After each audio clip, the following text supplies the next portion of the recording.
የተቀመጥሽበት ላይ ቆፍሬ ልቀብርሽ ልበልሽ? ነይ ተነሽ። ኧረ በእናትሽ እኔ ምንም አላውቅም አልኩሽ እኮ። ሄደን እናረጋግጥ። ምን ልታደርግ ነው? አንዱ ነው ተገኝት ከማን አባሽ ነው ያደርግሽ? ይድፋሽ አንተ ከሃዲ ውሸታም! ጭራሽ እኔ ነው መልስ ትጠይቀኛለህ እንዴ? ለነገሩ አንቺ ለምን ትጠይቅሽ? ጥሎብሽ አንቺ እውነት አትናገሪ። ከሃዲ ስታስጠይ። ሲጀመር ማንነህና ነው የምከዳ? ምንም እኮ አይደለህም። እራስ እንደተናገርከው አንተ ለኔ አትመጥነኝም። እሺ ምን ይጋም አትደርስም። ለተወሰኑ ጊዜያት አብረኝ ስለተራመድክ ራሱ በቀሪ ዘመን አስታውሰው። እሺ አንቺም ሰው ሆነሽ ባሁን ባልወደድከኝ ነበር። እኔ እኮ ነኝ አልፈልግም ያልኩት። እንኳንም አልሽ ከእንዳንቺ አይነቱ አስመሳይ ሰው ጋር ከምድር አሁን አፍን መፈተውና ልጅ ነው ታባ ነው የወሰድከው። ይሄው እኔ መጥቼ ይላል አይደል? እኔ ነው ሰደኝና እሱን ልቀቀው። በጣም ትቀልጂ የለ እንዴ? እሱን ልቀቀው ፍላጎትሽ እሱ ነው። ታናቂሽ እንቀበል። ከዚህ በኋላ የሚያዝንልሽን አቤል አይደል? ፈገግ የሚልሽን አቤል አታገኝም። አቤል ቃልን የት ነው ያደረግከው እያልኩ ነው። ልጁ ምን በማያውቀው ነገር ምንም እንዳታደርገው። እሱ ካላወቀ የዚህ ሁሉ ነገር ጠፍተሽ አንቺ ነሽ አይደል? እውነት ተደብቆ የሚቀር መስሎሽ ነበር? እኔ እያለቃቀሱ እስከ መጨረሻው ከተሽ መስሎሽ ነበር አይደል? እኔ እኮ አቤል ለፍቅር እንጂ ለጠም እንደማለት በደንብ አድርገሽ ታውቂያለሽ። አውቃለሁ። ፈጣሪ ደብቅ ያደርግሽ። አቤል አሁን ተናገር። ቃልን የት ነው ያደረከው እያልኩ ነው። ኧረ በጣም ያከበርኩ አልመሰለህም? እኔ ነኝ የማረባ።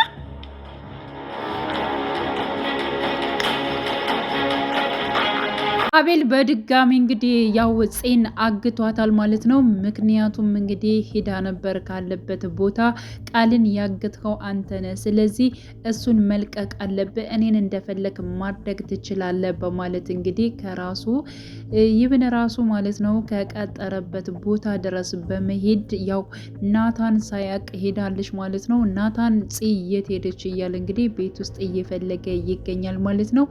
አቤል አሁን ላይ በጣም እጅ ተሰርቷል ማለት ነው። ምክንያቱም ቃል ይህን ነገር ምንም ነገር የሚያውቀው ነገር የለም። ከዚህ በፊት ከጽ ጋር አብሮ ሲታይ የነበረው ወይንም ደግሞ ከጽ ጎን ጋር ሆኖ የነበረ መንከባከብና እንዲሁም ደግሞ ሌላ ነገር እንዳታስብ ስለፈለገ ነው ማለት ነው። ምክንያቱም ሴት ልጅ ስትጎዳ ስትጨናነቅ ምንም እንድትሆን ስላልፈለገ እሷ ምንም ነገር እንዲደርስባት ስላልፈለገ ነበር አብሯ ሲሆን የነበረው። ግን ደግሞ አቤል ሌላ ነበር ያሰበው። ምክንያቱም እስር ቤት በነበረበት ሰዓትም እጅግ በጣም ሲፎክር ነበር። እናንተ ሁለታችሁን አሳያችኋለሁ፣ ብቻ ግን ከእስር ቤት ልውጣ፣ እንደዚህ ተጫወታችሁብኝ በማለት እንግዲህ ሲናገር ነበር። ምክንያቱም ከሱ ነው ያረገዘችው። በእርግጠኝነት ከኔ ለመራቅ ስትል ነው እንደዚህ የምትናገረው፣ እንደዚህም የፈጠረችው ከሱ ጋር ስትንዘላዘል እንደፈለገች ስትሆን ስታረግዝ ከኔ ለመራቅ ብላ ጭራሽ አንተን ያስረገዝከኝ እንዴት እንደዚህ ትላለች በማለት እንግዲህ ከማን ነው ያረገሽው ተናገሪ በማለት እንግዲህ አሁንም ደግሞ ደጋግሞ ጽን ጠይቋታል።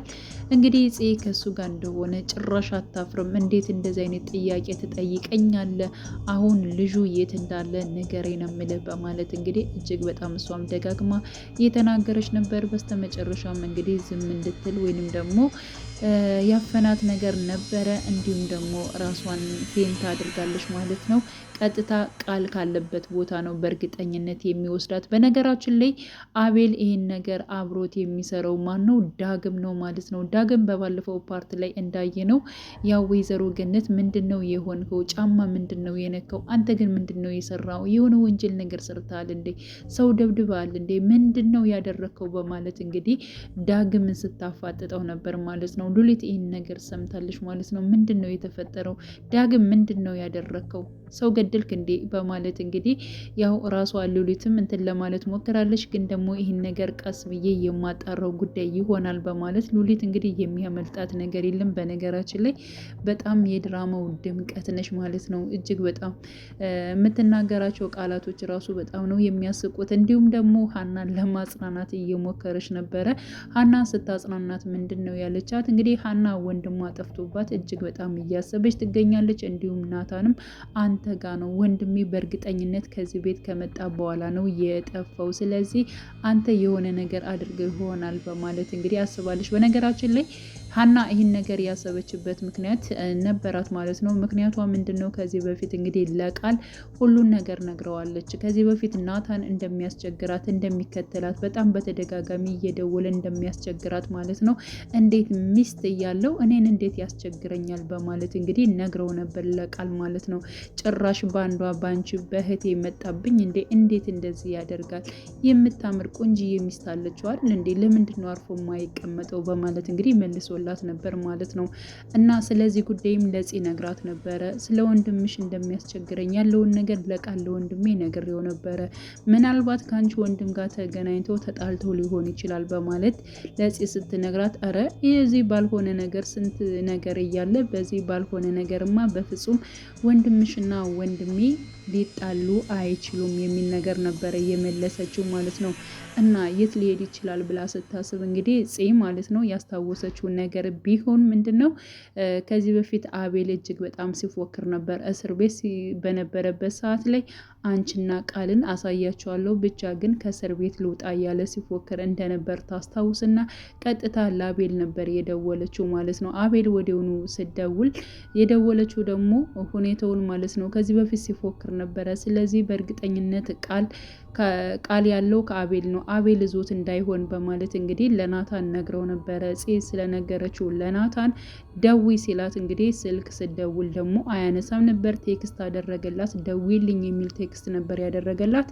እሱን ቴክስት አንብባ ደውላ እንዲሁም ደግሞ ያው ካለበት ቦታ ቀጥታ ሄዳለች። ሁለታቸው በመጨቃጨቅ በመጨረሻም እንግዲህ አፍኖ እንዲወስዳት ሆኗል ማለት ነው። ስለዚህ እዚህ ጋር አብሮ ሲያግዘው የነበረው ወይንም ደግሞ ቃልንም እንዲሁም ደግሞ ጽንም ያገቷቸው ዳግምና ራሱ አቤል ናቸው ማለት ነው። ናታን ምን ሊያደርግ ይችላል፣ ምን ሊፈጠር ይችላል የሚለውን እንግዲህ ሁላችንም ማለት ነው ወደፊት አብረን የምናይ ይሆናል። ሌላው እንግዲህ የሉሊት እህት የሆነችው ማለት ነው ከሳሚ ጋር ተገናኝታለች። ደግሞ በሚገርም ሁኔታ ሳሚ ማን ነው ከናታን ጋር አብሮ ስራ የጀመረው ግለሰብ ነበረ።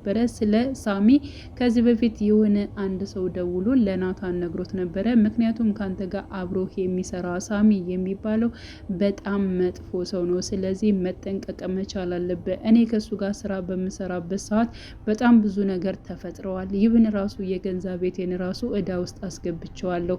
በጣም ከሳስሬ ነው የወጣው። ስለዚህ አንተም ከሱ ጋር ስራ እንደጀመርክ ሰምቻለሁ። ስለዚህ በፍጥነት ስራውን እንድታቆመው እጠይቅሃለሁ በማለት እንግዲህ ለናታን ተናግሯል። አንተ ማን በማለት እንግዲህ ናታን ራሱ ያሰው ማንነቱን ለማወቅ ፈልጎ ነበር። ግን ደግሞ ማንነቴ ምንም ነገር አያደርግልህም፣ ግን ደግሞ እኔ እንደተጎዳሁት አንተ እንድትጎዳ አልፈልግም፣ ንብረት በሙሉ እንዲከስር አልፈልግም በማለት እንግዲህ ያንን ነገር አስታውሶ አሁን ላይ እንግዲህ ሳሚ በየጊዜው እየመጣ ብር እየጠየቀው ነበር ናታንን ማለት ነው። ስለዚህ ካንተ ጋር የምሰራውን ስራ በሙሉ አቁም ያለሁኝ፣ ከዚህ በኋላ ካንተ ጋር የምሰራው ነገር አልሰራም በማለት እንግዲህ ናታን ማለት ነው ለሳሚ ነግሮታል። ስለዚህ ሳሚ ደግሞ ለምንድን ነው የምታቆመው? እስከዛሬ ያወጣኸውን ወጪ እኔ ሸፍንላለሁ፣ ችግር የለውም የሚል መልስ ነበር የሰጠው። ግን ደግሞ ናታን አይ በፍጹም እንድሸፍንልኝም ከዚህ በኋላ ስለአንተ ካንተ ጋር ለምሰራው ስራም እንደዚህ ሂሳብ አላወጣም፣ ስለዚህ ምንም ነገር አልፈልግም በማለት እንግዲህ ናታን ነገሩን ዝግት አድርጓል ማለት ነው። ግን ሳሚ አሁን ላይ ደግሞ ከዚያ ቤት ከነናታን ቤት በምንም አይነት መልኩ ሊወጣ አልቻለም። ከዚህ በፊት እንግዲህ ያው ሉሊት ነበረች፣ አሁን ደግሞ የሉሊት እህት ተብዬዋ ማለት ነው ከሳሚ ጋር ተገናኝታለች። ከዚህ ቤት ምን እንደሚፈጠር እያንዳንዱን ነገር አውቃለሁ። ሉሊትንም በጣም የቅርብ ጓደኛዬ ነች፣ ሲቀጥል ደግሞ ናታንም አውቀዋለሁ። አንቺ ከዛ ቤት ነው የወጣሽው በማለት እንግዲህ ተዋውቋታል።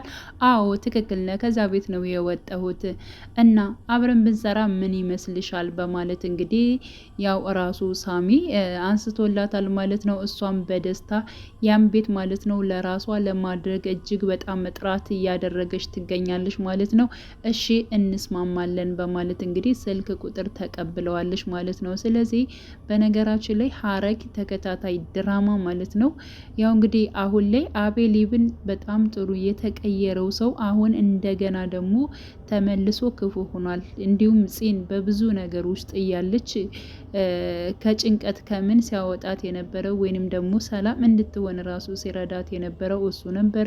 አሁን ላይ ግን ማለት ነው አንተ ነህ የደፈረኸኝ በማለት በዚያ ጉዳይ እንግዲህ እሷ ስላላወቀች ነው። በነገራችን ላይ ግን ደግሞ የአቤል የራሱ ጓደኛ የቅርብ ጓደኛው ይህን ነገር ድርጊቱን እንዳደረገ ስላላወቀ አሁን ላይ ከጽ ላይ እንዲሁም ከቃል ላይ ብዙ ነገሮችን እያደረገ ይገኛል ማለት ነው። ግን ደግሞ እውነት ትዘገያለች እንጂ ተደብቃ አትኖርም የሚለው ነገር አለ። ስለዚህ ትመነምናለች፣ አንድ ቀን ትወጣለች የሚባለው ነገር አለ። ስለዚህ እጅግ በጣም እንግዲህ አቤል እውነቱን ሲያቅ የሚጸጸትበት ጊዜ ይመጣል ብዬ ነው የማስበው። ምክንያቱም አሁን በጣም ብዙ ቃላቶችን ፂን እየተናገራት ነው ያለው።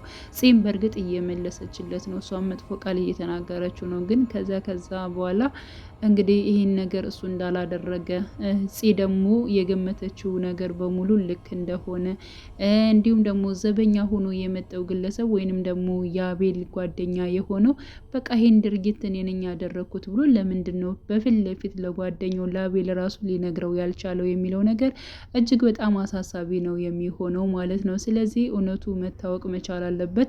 ቃልም ከታገተበት መፈታት መቻል አለበት ብዬ አስባለሁ። ፂም ምንም ነገር እንዳትሆን እንግዲህ ምኞታችን ነው። ጠኝነት ፂንም እንዲሁም ደግሞ ቃልንም ካሉበት ቦታ የሚያወጣቸው ራሱ አንድና አንድ ናታን ነው ማለት ነው። ሀናም ወንድሜ የት ሄደ በማለት እንግዲህ የናታን ሰላይ የሆነችውን ሰራተኛዋን እጅግ በጣም እያስጨነቀቻት ትገኛለች። እሷም አሁን በቃ የመጨረሻ ነው፣ አልቆልኛል፣ ተነቅቶብኛል እያለች እንግዲህ እያሰበች ትገኛለች። ቀጣዩን ፓርት ሁላችንም በጉጉት የምንጠብቅ ይሆናል። ውዴ ቻናል የተከታታዮች ቤተሰቦች በያላችሁበት ሰላማችሁ ይብዛልኝ። መልካም ጊዜ ተመኘውላችሁ።